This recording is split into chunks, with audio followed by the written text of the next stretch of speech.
आज आपण करतोय गावरान चिकन। हे चिकन आपण 2-3 पाण्याने स्वच्छ धुवून घ्यायचं आहे। हे चिकन आपण मटक्यामध्ये शिजवणार आहे। हे गावरान चिकन आहे। आपण ह्याला आता मॅरिनेट करूया। हळद,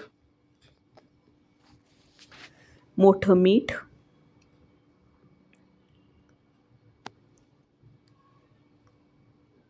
आणि हा एक लिंबू मी मस्त पिळून घेतले चिकन वरती, आणि हे मॅरिनेट करून घ्यायचं आहे आपल्याला मस्त, आणि 10-15 मिनिटासाठी ठेवून द्यायचं आहे आधी। तोपर्यंत आपण अद्रक, लसूण आणि कोथिंबीर मस्त वाटून घेऊया। हे बघा असं मस्त वाटून घेतले, आणि हे मटक्यामध्ये तेल टाकले 3 पळे, आणि हे वाटलेला मसाला हे मी मटक्यामध्ये शिजवते। तुम्ही कुकरलाही लावू शकता। आणि हे एक टोमॅटो मस्त तेलात परतून घ्यायचं आहे, आणि हे मॅरिनेट केलेलं चिकन हे पण तेलात मस्त परतून घ्यायचं आहे। ह्याच्यामध्ये अजिबात पाणी नाही टाकायचं, आणि हे झाकून ठेवायचं आहे आपल्याला 15 मिनिटासाठी। आणि हे बघा ह्याला पाणी सुटलेलं आहे, ह्याच्यात अजिबात पाणी नाही टाकायचं आपल्याला।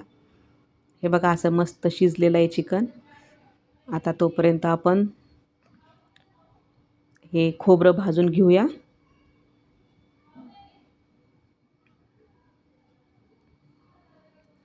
हे मिरच्या आहेत, हे पण तेलात मस्त परतून घ्यायचे, आणि एक टोमॅटो, आणि अद्रक आणि लसूण ते पण तेलात मस्त परतून घ्यायचं आहे आपल्याला। जास्त भाजायचं नाही आपल्याला। आता हा मिक्सरमध्ये वाटून घ्यायचं आहे आपल्याला।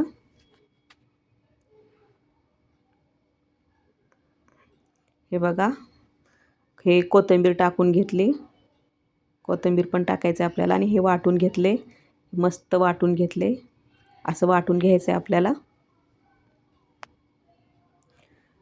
कढईमध्ये 3 पळी तेल टाकले,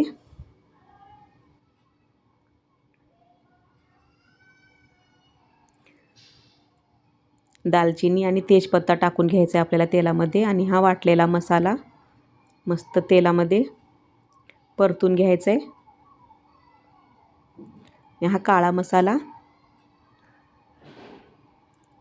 हा मसाला मी घरी बनवला आहे, तुम्ही गरम मसाले टाकू शकता। मस्त खूप भारी वास येतोय, खायलाही खूप टेस्टी लागतं, करून बघा। आणि हे मटक्यात शिजलेलं चिकन आपण आता कढईत टाकून घेतले, आणि हा बघा कसं मस्त कलर आलाय मस्त। 10 मिनिटासाठी झाकून ठेवायचं आहे आपल्याला, आणि हे बघा आपलं चिकन तयार आहे। हे चिकन आपण भाकरीसोबत खाऊ शकता, एक नंबर।